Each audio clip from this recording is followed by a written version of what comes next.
Dear student, statistics के माध्यम से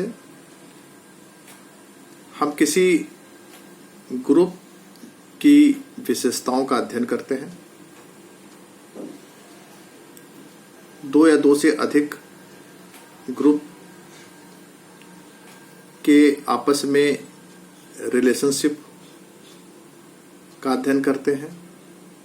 इसके अतिरिक्त दो या दो से अधिक ग्रुप्स के बीच में अंतर क्या है उनको कंपेयर करने का प्रयास करते हैं। अभी तक हमने एक ऐसे स्कोर्स को फाइंड आउट करने का अध्ययन किया जो उस ग्रुप को रिप्रेजेंट करता हो। मेरा मतलब है मेजर्स ऑफ सेंट्रल टेंडेंसी। हमने मीन निकाला, मीडियन और मॉड कैसे कैलकुलेट किया जाता है इसके बारे में पढ़ा।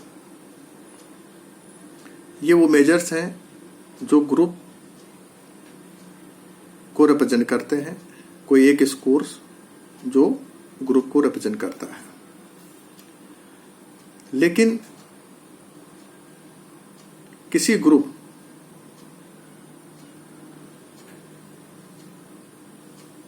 में और सारी विशेषताएं निहित होती हैं जिनकी जानकारी सिर्फ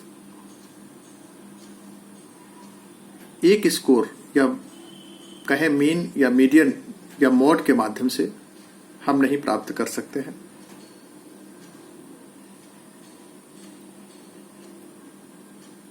एक एग्जाम्पल के माध्यम से मैं अपनी बात को स्पष्ट करता हूं।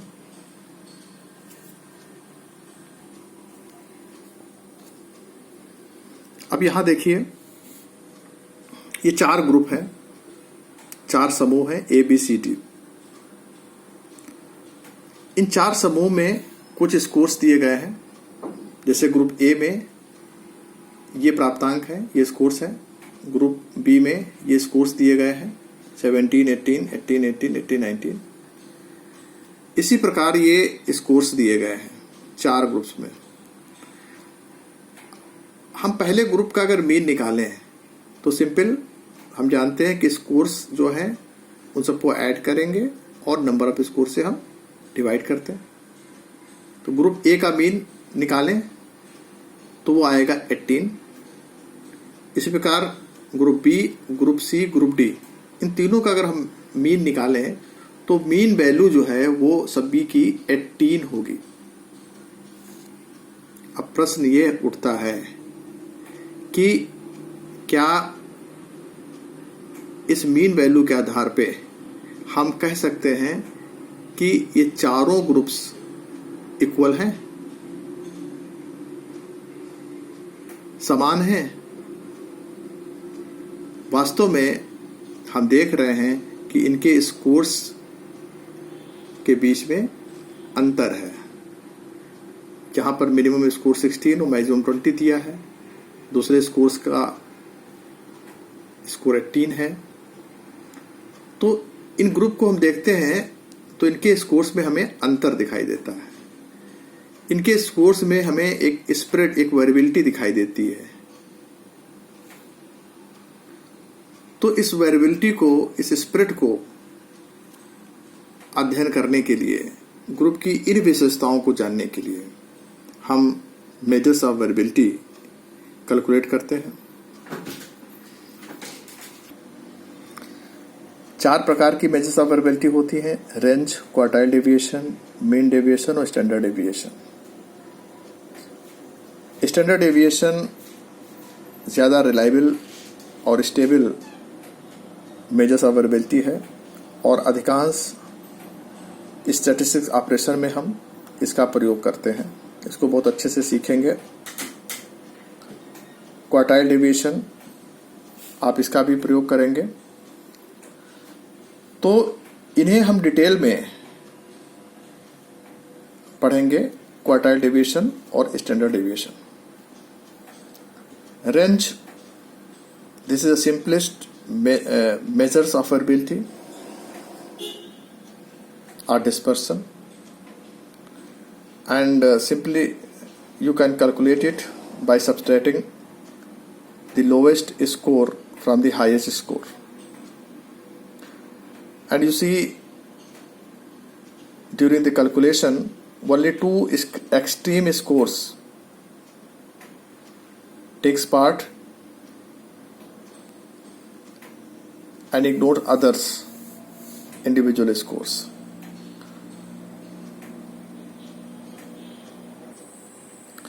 क्वार्टाइल डेविएशन, जिस प्रकार हम मीडियन किसी ग्रुप को दो इक्वल पार्ट में डिवाइड करता है, उसी प्रकार क्वार्टाइल किसी ग्रुप के स्कोर्स को 4 इक्वल पार्ट में डिवाइड करता है। यहां देख सकते हैं Q1, Q2 और Q3, ये कोई ग्रुप्स के अगर स्कोर्स हैं तो 1, 2, 3 और 4, 4 इक्वल पार्ट्स में ग्रुप्स के स्कोर्स को डिवाइड करता है क्वार्टाइल। जिस प्रकार मीडियन किसी भी ग्रुप के स्कोर्स को 2 इक्वल पार्ट में डिवाइड करता है। तो यहां पर आप देखेंगे Q2 की वैल्यू वही आती है जो मीडियन की वैल्यू होती है।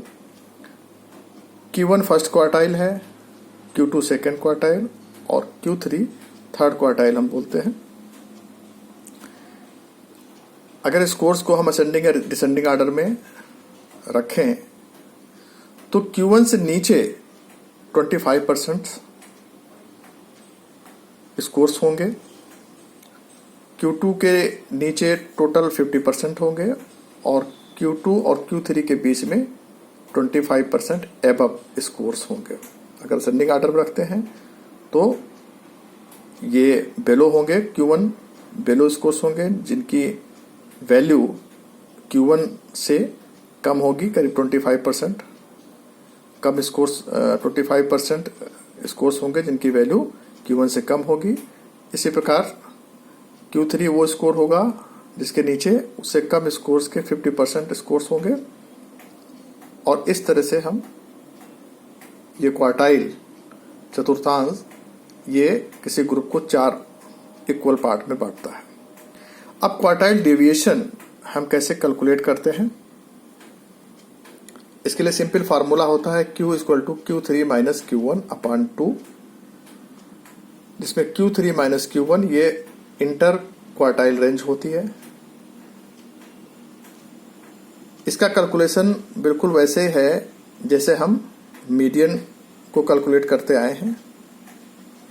अब हम Q1 और Q3 अगर ये दो वैल्यू हमें पता चल जाए तो क्वार्टाइल डेविएशन निकालना आसान हो जाएगा। Q1 Q3 कैसे कैलकुलेट करते हैं इसको हम पढ़ेंगे। देखिए सिंपल फार्मूला है, जैसे हमने मीडियन कैलकुलेट किया था फार्मूला, उसी तरह से फर्स्ट क्वार्टाइल निकालने का ये फार्मूला है L plus N upon 4 total frequencies का 1/4 माइनस क्युमुलेटिव फ्रिक्वेंसी बेलो अपॉन F इंटू आई। जिस प्रकार हमने मीडियन निकाला था, मीडियन वो मिड पॉइंट होता है जो ग्रुप को 2 भागों में बांटता है, 50% 2 इक्वल पार्ट्स में बांटता है, तो वहाँ n/2 हम लिखते थे। यहाँ पर ये फर्स्ट क्वार्टाइल है, इसलिए चूंकि क्वार्टाइल किसी ग्रुप के प्राप्तांकों को 4 बराबर भागों में बांटता है तो इसलिए 1 बराबर भाग n/4 हो जाएगा। इसी प्रकार Q3 इसके नीचे 3n/4 स्कोर्स होते हैं, ठीक है, तो 3n/4 हो गया। अगर मीडियन होता तो यहाँ पर n/2 होता, ठीक है, वेरी सिंपल। इसको बिल्कुल मीडियन जैसा ही कैलकुलेट करेंगे। ये 2 फार्मूले हैं। अब देखिए एग्जाम्पल्स के माध्यम से बताएंगे। अगर ये क्लास इंटरवल दिया गया है, ये क्लास इंटरवल दिया है और ये फ्रिक्वेंसीज ये आपको दी रहेगी। आप जैसे मीडियन में क्युमुलेटिव फ्रिक्वेंसी निकालते हैं वैसे यहाँ निकालेंगे। देखिए 2 इसको ऐड करेंगे 6, 11, 19 है ना 28, ये देखिए क्युमुलेटिव फ्रिक्वेंसी निकालेंगे जैसे मीडियन में करते हैं। अब हम फर्स्ट क्वार्टाइल क्लास को निकालने का प्रयास करेंगे। कैसे करेंगे, n/4 निकालेंगे। n/4 मतलब 40 है n, तो by 4 कितना हो गया 10। ठीक है। तो 10 का स्कोर कुमुलेटिव फ्रिक्वेंसी जिसमें आएगा उसमें फर्स्ट क्वार्टाइल होगा। ये देखिए ये 6 जो है 10 से कम है तो 10 इसमें आएगा, तो ये जो है फर्स्ट क्वार्टाइल क्लास होगी। Q1 निकालने के लिए हमने इसको ऐसे कर लिया। अब यहाँ पर फर्स्ट क्वार्टाइल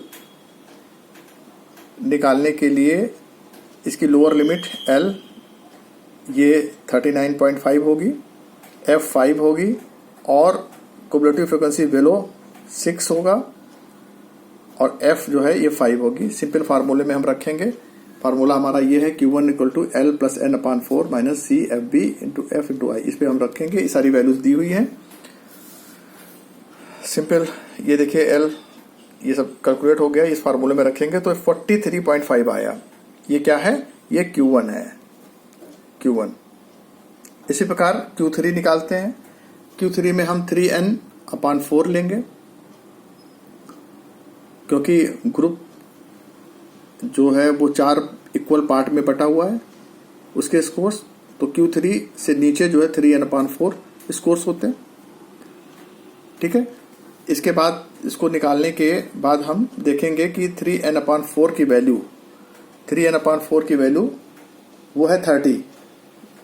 दैट इसका मतलब 30 का स्कोर जो है वो किस क्वार्टाइल क्लास में पड़ेगा? थर्ड क्वार्टाइल में अगर आप देखें तो यहाँ 34 में पड़ेगा क्योंकि 28 उससे कम है, 30 से कम इसकी वैल्यू है, इसलिए ये हम क्वार्टाइल थर्ड क्वार्टाइल क्लास इसको चिन्हित कर ले रहे हैं। और इसकी जो है लोअर लिमिट 54.5 ये L होगा, ये इसका F होगा और ये कुमुलेटिव फ्रिक्वेंसी बेलो 28 होगी। ये सारी वैल्यूज को हम इसमें रखेंगे, इस फार्मूले में Q3 इस फार्मूले में रखेंगे। तो ये देखिए ये सारी वैल्यू रखिए तो Q3 निकल आया कितना? 56.17। अब Q3 आपको मालूम है, Q1 का कैलकुलेशन आपने कर लिया है। सिंपल फार्मूला होता है क्वार्टाइल डेविएशन का Q3 माइनस Q1 अपान 2। ये Q3 की वैल्यू है, ये Q1 की वैल्यू है, कैलकुलेट किया आपने इस फार्मूले से और ये वैल्यू रखेंगे तो क्वार्टाइल डेविएशन जो है वो 6.335 आ जाएगा। ये है आंसर। क्वार्टाइल डेविएशन निकालना आप सीख गए, बिल्कुल मिलता जुलता है जैसा कि आपने मीडियन निकाला था। अब हम स्टैंडर्ड डेविएशन की बात करते हैं। Standard deviation maximum use of variability, ये वेरिएबिलिटी की जो मेजर्स है इसका सबसे अधिक प्रयोग किया जाता है स्टैटिस्टिक्स में। Regarded as most stable and reliable measures of variability, ये दो बातें मैंने करी अभी कि मैक्सिमम यूज। आप आगे चलेंगे तो आपको टी टेस्ट निकालना होगा, कोरिलेशंस निकालना होगा, इन सब में आपको एसडी की आवश्यकता पड़ेगी या स्टैंडर्ड डेविएशन की आवश्यकता पड़ेगी। इसलिए कहा जाता है कि मैक्सिमम यूज, ज्यादातर आपको एसडी निकालनी पड़ेगी या विचलन की स्थिरता के लिए इस स्टैंडर्ड डेविएशन के मेजर्स को ज्यादा यूज किया जाता है। इसलिए इसको कहा जाता है मैक्सिमम यूज फॉर वेरिएबिलिटी। ये स्टेबल है और रिलायबल है क्योंकि जैसा अभी आपने देखा कि रेंज में केवल एक्सट्रीम के 2 स्कोर्स अगर पता चल जाए, बीच के स्कोर्स की जानकारी नहीं है तो भी कोई फर्क बीच के स्कोर्स का नहीं पड़ता है रेंज को निकालने में। या क्वार्टाइल में अगर हमें Q1 और Q3 मालूम हो जाए तो बाकी के स्कोर्स बहुत ज्यादा अपना रोल नहीं निभाते हैं। लेकिन स्टैंडर्ड डेविएशन में प्रत्येक स्कोर की अपनी भूमिका होती है और इस वजह से ये वेरिएबिलिटी की रिलायबल मेजर्स है। क्योंकि कोई एक स्कोर अगर आपने इग्नोर कर दिया तो वेरिएबिलिटी स्टैंडर्ड डेविएशन प्रभावित होगा।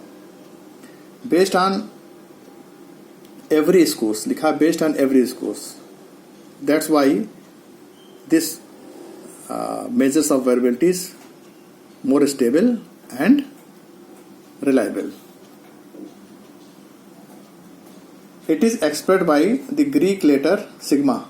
सिग्मा का साइन है RSD, इसको इस तरह एक्सप्रेस किया जाता है। And value of SD is always positive. इसकी वैल्यू हमेशा पॉजिटिव होती है क्योंकि ये स्क्वायर रूट होता है। स्क्वायर रूट में अगर माइनस की वैल्यू भी है तो भी पॉजिटिव हो जाती है। किसी माइनस वैल्यू को अगर स्क्वायर कर देंगे तो वैल्यू उसकी पॉजिटिव हो जाती है। इसलिए फार्मूले से ही आप देखकर पता कर सकते हैं कि स्टैंडर्ड डेविएशन की वैल्यू हमेशा पॉजिटिव होती है। It is defined as the square root of the average of the squares of the deviation of each scores. प्रत्येक स्कोर से हम मीन को घटाते जाते हैं और उसका स्क्वायर निकाल लेते हैं, उसका अंडर रूट। ये SD कहलाता है, स्टैंडर्ड डेविएशन कहलाता है। इसका फार्मूला है SD या sigma upon under root sigma x minus m का होल स्क्वायर अपान n। जहाँ x क्या है, स्कोर्स हैं, m क्या है, मीन है, उस स्कोर्स का मीन है। और इसको हम इस तरह से भी करते हैं, ये स्मॉल x से भी डिनोट करते हैं, जिसको हम डेविएशन कहते हैं। इनकी वैल्यू देखिए, x इंडिविजुअल स्कोर है इस फार्मूले में, m mean of the given set off score, जितने स्कोर्स दिए गए उनका mean, n total number of scores, x deviation of each score from the mean. जो भी स्कोर्स दिए गए हैं उसका मीन होगा, उस मीन से सभी स्कोर्स को का अंतर निकालेंगे, डेविएशन निकालेंगे, और वो डेविएशन जो है वो उसकी वैल्यू x होती है। अब SD को हम कैसे कैलकुलेट करते हैं? तो SD या standard deviation from ungroup data, ungroup data से कैसे इसको कैलकुलेट करेंगे? जैसे एक एग्जाम्पल दिया है, calculate standard deviation for the following set of scores. ये कोई स्कोर्स दिए गए हैं 51, 49, 55, 67, ये स्कोर्स दिए गए हैं। अब स्कोर्स से कहा जाता है कि आप स्टैंडर्ड डेविएशन निकालेंगे। सिंपल स्टैंडर्ड डेविएशन की परिभाषा और सूत्र से आपको मालूम है, अगर स्कोर्स दिए गए हैं तो पहले हम उसका मीन निकालते हैं, फिर मीन को प्रत्येक स्कोर से हम उसका डेविएशन निकालते हैं, अंतर निकालते हैं, और उनको स्क्वायर करते हैं और उसका एवरेज करते हैं, टोटल नंबर ऑफ स्कोर से डिवाइड करते हैं और फिर अंडर रूट करते हैं। देखिए यहां पर हम करके देखें तो पहला है find mean of given scores. इसका मीन निकालना वेरी सिंपल जोड़ दीजिए और नंबर ऑफ स्कोर से डिवाइड कर दीजिए, सिग्मा x अपान n, ये मीन का फार्मूला होता है। इनको जोड़ेंगे तो आएगा 472 अपान नंबर ऑफ स्कोर्स कितने हैं, टोटल गिन लीजिए तो 8 आएंगे। तो टोटल इसको जो है डिवाइड करेंगे तो ये आएगा 59। 59 क्या है, मीन है। अब उस मीन से प्रत्येक स्कोर को हम घटाएंगे, 51 को 59 से घटाएंगे तो -8 आएगा। 49 है ये, इसको 59 से हम घटाएंगे तो 10 आएगा। ये हम डेविएशन निकाल लेते हैं, प्रत्येक स्कोर को हम मीन से घटा देते हैं तो ये x डेविएशन निकल आता है। अब ये x का स्क्वायर निकाल लेते हैं तो 8 का स्क्वायर 64 हो जाएगा, 10 का 100 हो जाएगा। ये स्क्वायर निकाल लेते हैं और हम जानते हैं कि माइनस माइनस को अगर गुणा किया जाता है तो प्लस हो जाता है, ठीक है। तो -8 का स्क्वायर प्लस 64 होगा, इस साइन का आप ध्यान रखिएगा। तो सारी जो स्कोर्स हैं जो निगेटिव हैं वो सब पॉजिटिव हो जाते हैं, प्लस में हो जाते हैं। तो ये सारे स्कोर्स प्लस में निकाल आए, इनका हमने सिग्मा मतलब टोटल निकाल लिया एक्स स्क्वायर, तो ये आ गया 382। अब इसको हम सिंपल इस फार्मूले में रखेंगे। स्टैंडर्ड डेविएशन का ये फार्मूला है, जब स्कोर्स दिए हों या डाटा या अनग्रुप डाटा हो, ऐसी कंडीशन में ये फार्मूला है। हमने सिग्मा एक्स स्क्वायर निकाला 382 अपान टोटल नंबर ऑफ स्कोर्स कितने 8 हैं, इनको गिन लीजिए। इनको गिनेंगे तो टोटल 8 आएंगे। तो इसको हम रखेंगे और स्क्वायर रूट निकाल करके देखेंगे तो 86.91 आएगा। ये तो जब डेटा अनग्रुप्ड होता है उसके लिए ये फार्मूला है एसडी निकालने का। अब अगर डेटा ग्रुप्ड है तो उसको उससे जो है स्टैंडर्ड डेविएशन कैसे निकालेंगे, इसका दो मेथड्स हैं, एक लॉन्ग मेथड और एक शॉर्ट मेथड। दोनों मेथड्स को हम आपको बता देते हैं। लॉन्ग मेथड का फार्मूला है सिग्मा बराबर under root sigma F X square upon N, ये फार्मूला है। और शॉर्ट मेथड से अगर हम देखें तो सिंपल ये फार्मूला है, ये सिग्मा है, ये आई है।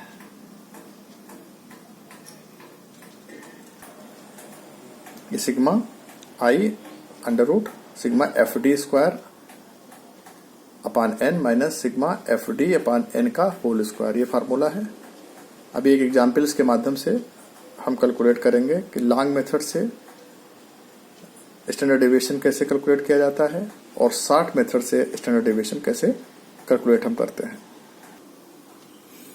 लॉन्ग मेथड से हमने फार्मूला देखा, ये मान लीजिए ये क्लास इंटरवल दिए गए हैं, ये आपको पहले से गिवन होगा, फ्रीक्वेंसीज आपको गिवन होंगी। अब आपसे कहा जाएगा कि लॉन्ग मेथड से you have to calculate standard deviation from long methods.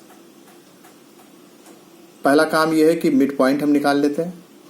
X कैसे निकालेंगे, सिंपल ये दोनों स्कोर्स को ऐड करके 2 से डिवाइड करते हैं, इन दोनों को ऐड करेंगे और 2 से डिवाइड करेंगे, देखिए 128 आएगा। इस तरह से सभी क्लास इंटरवल को हम के एक्सट्रीम स्कोर्स को ऐड करने के बाद उसको हम डिवाइड कर देते हैं 2 से, तो ये मिड पॉइंट एक्स निकल आता है, ये वैल्यू। इसके बाद हमें मीन निकालना होता है, तो मीन निकालने के लिए हमें एफ और इस ये एक्स जो मिड पॉइंट है इसको हम मल्टीप्लाई करते हैं, तो एफ इंटू एक्स, ये एक्स जो है मिड पॉइंट है, कैपिटल एक्स है ये। आगे जब डेविएशन निकालेंगे वहां पे स्मॉल एक्स का यूज करेंगे, इस बात को ध्यान रखिए। तो एफ एक्स निकालेंगे तो ये चीजें आ जाएंगी, इस एक्स को एफ से गुणा करिए, 128 को 1 से मल्टीप्लाई करेंगे 128 आएगा, एफ एक्स निकाल लेंगे। अब फार्मूला मीन निकालने का फार्मूला है ये मीन सिग्मा एफ एक्स अपान एन। सिंपल जो है आप देखेंगे इसको 2760 अपान टोटल नंबर ऑफ फ्रिक्वेंसी 24 है, करेंगे तो मीन 115 आ जाएगा, ये मीन की वैल्यू आ गई। अब यहां पर देखिए ये हम डेविएशन निकालते हैं कि प्रत्येक स्कोर्स के मिड पॉइंट से हम मीन को घटाते हैं। स्टैंडर्ड डेविएशन निकालने के लिए हम सभी स्कोर्स को का डेविएशन मीन से निकालना देखना चाहते हैं कि प्रत्येक स्कोर का मीन से क्या डेविएशन है, फिर उसका हम एवरेज निकालते हैं। एक्स माइनस एम करेंगे, ये 13 कैसे आ गया, 13 इस तरह से आया कि